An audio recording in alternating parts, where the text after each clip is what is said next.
Hi, I'm GM Matthew Sadler. And I'm WIM Natasha Regan. Welcome to this video, which is about AlphaZero's openings. And it's a bit different in that it's a King's Pawn opening we're looking at today. It's the Sicilian Najdorf, so we're very excited to bring this to you. It's a game that has been published but not very widely discussed. And it's a TCEC game, so the first 11 moves were given to AlphaZero and Stockfish. We're also giving this game to one of our fans, International Master Richard Bates. He says he watches our videos regularly to learn more about chess and also to help him fall asleep. He says when he wakes up at 5 AM. Okay, that's fine. Actually, this game is demonstrates black taking on c3, so an exchange sack in the Najdorf. And what we're going to do is focus on AlphaZero's approach as white, and then we're going to look at how AlphaZero handles the Najdorf as black a bit later in the video. So after black does this interesting sacrifice, then a fascinating middle game arises. Yeah, it's a really good game, and yeah, shame it hasn't been looked at more, but we're here to correct that. So let's get on with it.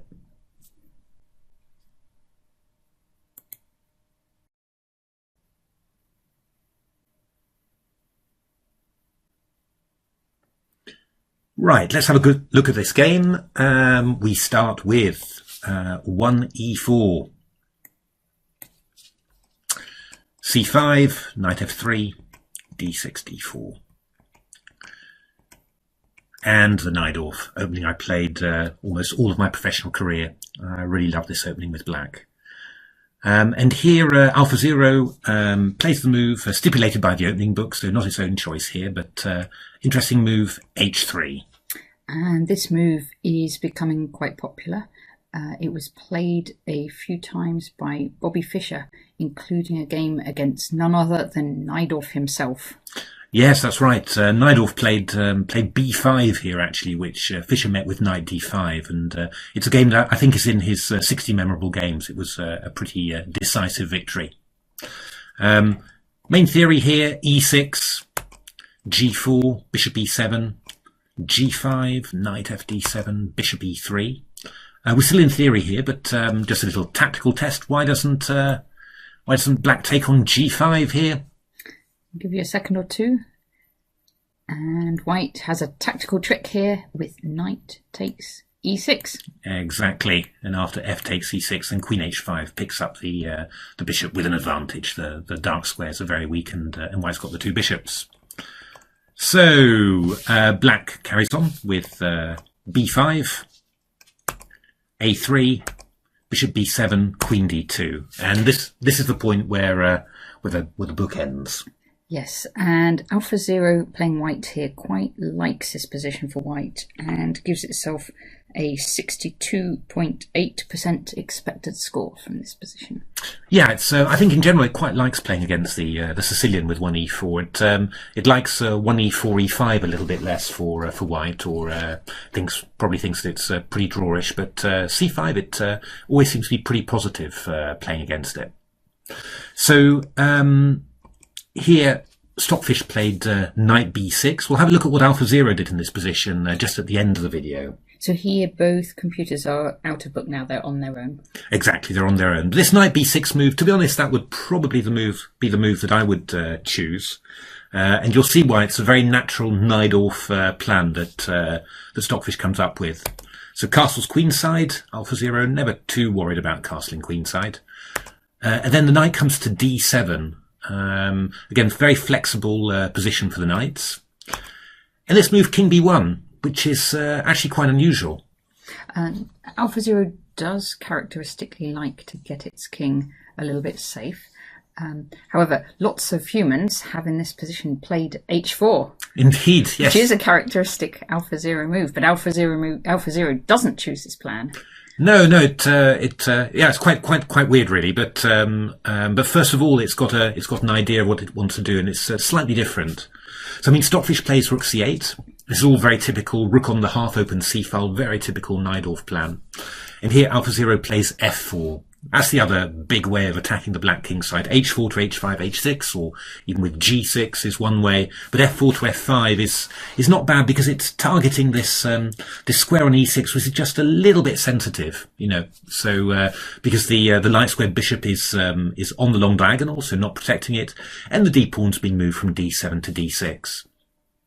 So here Stockfish continues very logically with its plan. I mean, I think you know, both sides here are playing extremely logically, and really, yeah, it's a big clash of ideas. You know, is Black's play on the light squares here going to hold sway, or is White going to get at the black king before its centre disintegrates? So bishop takes c4, rook takes c4, and rook f1. Which is a good move, actually. It's I think the problem is that if you play f5 too early, there'll be some problems along the a8 h1 diagonal. So this rook gets to f1, supports f5, and of course, if you play f takes c6 later, then the rook will be on a perfect open file. And AlphaZero is still feeling very positive about its position, so its expected score has gone up a bit to 67.6%. Yeah, that's pretty positive. So here Stockfish plays again an idea that I think you know would be my natural feeling in the position. It played knight c5, and this targeting the e4 square, and it also well, it incorporates the idea of an exchange sacrifice. And AlphaZero, well, there's not much choice here, forces Black to go in for it. So b3, the rook on c4 is trapped. But Stockfish has anticipated that, of course. Rook takes c3, queen takes c3, knight takes c4. Well, it is quite common for Black to do this kind of exchange, sacrificing a Najdorf on c3.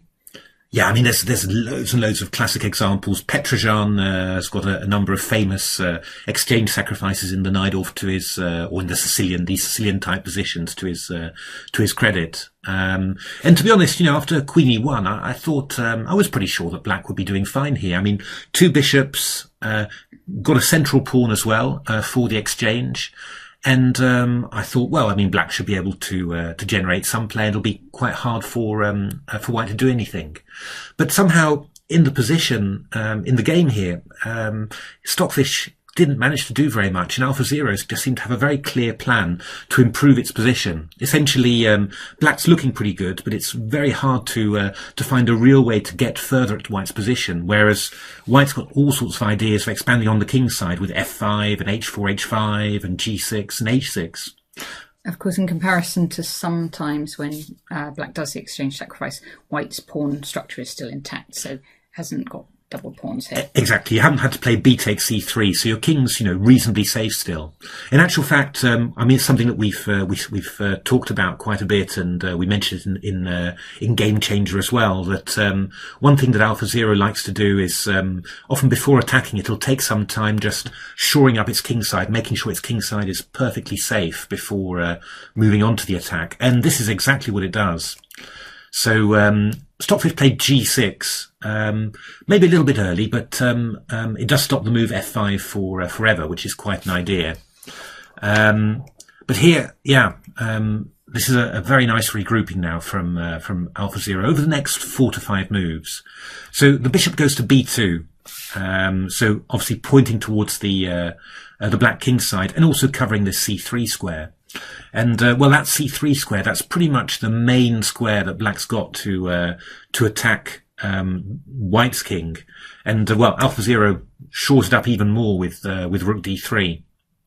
And after the very natural rook c8, just lining up on the half-open c file, here AlphaZero plays a very good move, which really, yeah, really just solidifies, I suppose, makes static Black's position, and makes it very hard for Black to find counterplay. It's this move rook e3. So it looks a little odd because you might think that it's a very natural move for Black to play d5, but once Black plays d5, that bishop on b7 is a lot more passive. The knight is solid, but White can play around it very easily. And with the light squared bishop blocked, black's got a lot less influence on the kingside light squares, which then gives white an awful lot of freedom to tee up his pieces there. And, well, AlphaZero needs no encouragement for that. Here comes the H-pawn. Yeah, and I mean, that H-pawn might be going all the way to H6. It might even just be being used to open up the H-file with H5, H takes G6, and then Queen H4 and Rook H1. And notice that Rook H1 is really easy now because the diagonal of the bishop on B7 has been blocked. So yeah, Stockfish tries a few little things to try and get some sort of foothold and annoy the white pieces. Very typical defence from Stockfish. Plays B4. AlphaZero keeps things closed with A4. Bishop C5 now. The problem for black is that this knight actually has to remain on E4 as a defensive piece, because something like this. F5 is actually very, very dangerous indeed. I'm just going F takes E6 and E takes F7 very, very quickly. So very, very dangerous. And if obviously if G takes F5, maybe even got some other moves, but knight F5 is pretty strong because EF, I've got rook takes E7. So what Stockfish does, it discovers some interesting tactical ideas. Goes bishop C5. AlphaZero gets out of the way, rook E2, and brings the bishop back to F8. So trying to go to G7, counter this bishop on B2. AlphaZero carries on with H5. And now a clever move from Stockfish, bishop G7. Because you might think that doesn't white have something like Queen B4? But this move doesn't work tactically. If you look at the sequence A5. Indeed. I mean, actually, one thing worth mentioning is that knight G3 is also possible, forking the rooks. But actually, both Stockfish and AlphaZero think that this rook is well worth a knight and a pawn. And here they think that that white's completely winning, which is probably true. But there's actually a rather more cunning idea, which, as Natasha points out, is this move A5. Oops, I'm sorry. A5. Queen E1, and then bishop A6, and that's why Stockfish played this bishop C5 move earlier on to force the rooks here, so that this tactic would work. And the key point is that after knight B5 takes, you've got this move bishop C3, which is extremely unpleasant, and all of a sudden actually black's attacking rather than white. So that is not what AlphaZero did. AlphaZero played a very intelligent move here. It played this idea. F5. The point being that after E takes F5, then it was able to take on B4 with the queen. Because after A5, I can actually play this move Queen B5. And the difference here is that the E file is open. That's right. So moves like knight C3 now are just rather unpleasant because of rook E8 check, and black can't keep its bishop on the long diagonal. So,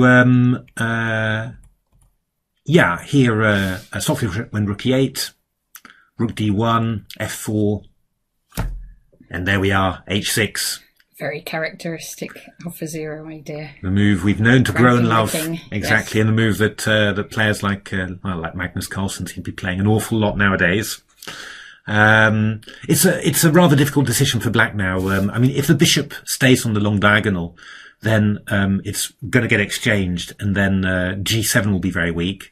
If the bishop leaves the diagonal, which was Stockfish's choice, then here AlphaZero only needs to get its queen, move its knight away from here, and get the queen onto D4, and it's going to be curtains. This is a very difficult position for black now. And you just see, the white king looks so safe. Just not a hint of counterplay for black, despite two bishops and well placed pieces. So Stockfish kept on trying some ideas, and AlphaZero manoeuvred around. Just made his position slightly better. Here, just eyeing an idea like Queen H3 into D7. So Stockfish went Queen C5, and now AlphaZero decides, wait a minute, I know how to do this. Bishop F8, and then this move Knight F3.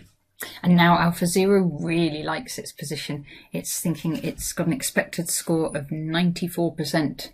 So it's winning more than 9 out of 10 games from here. Yeah, I mean, it's really huge. And the funny thing is that this move actually sacrifices the exchange, and AlphaZero is now a pawn down. Yeah, that knight, that central knight, is worth a rook. I mean, actually, we did some analysis of this, and a knight supported by a central outpost, AlphaZero is often very happy to sacrifice a rook for that, even if it's not getting a pawn back, just like here. Just really, appreciates the power of a central knight on an outpost. So here, rook d2, and then knight e5. And now, I mean, maybe it, didn't look too bad, maybe, but now you start understanding what the problems are. This knight is heading either for d7 or g4 and then f6. Really, really nasty. And obviously that pawn on h6, that stops the bishop from challenging the diagonal.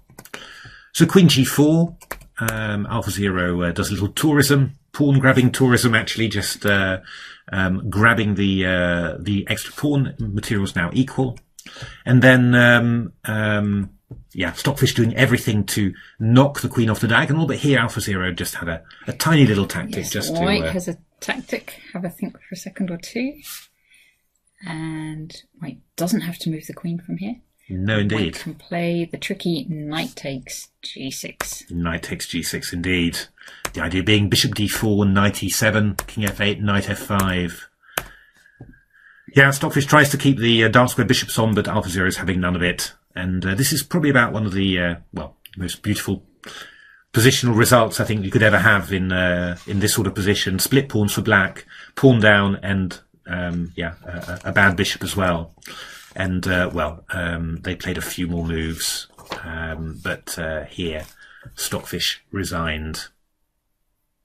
So a very, very, very nice game, I think. I just want to we'll have a quick look just at one position here. I mean, looking back on it, I tried an awful lot of test games with my engine just to try it out, and I think the best thing that we got, although the scores were actually pretty poor from this position, was that black, instead of allowing white to force d6 to d5, somehow black should try and achieve a move f7 to f5.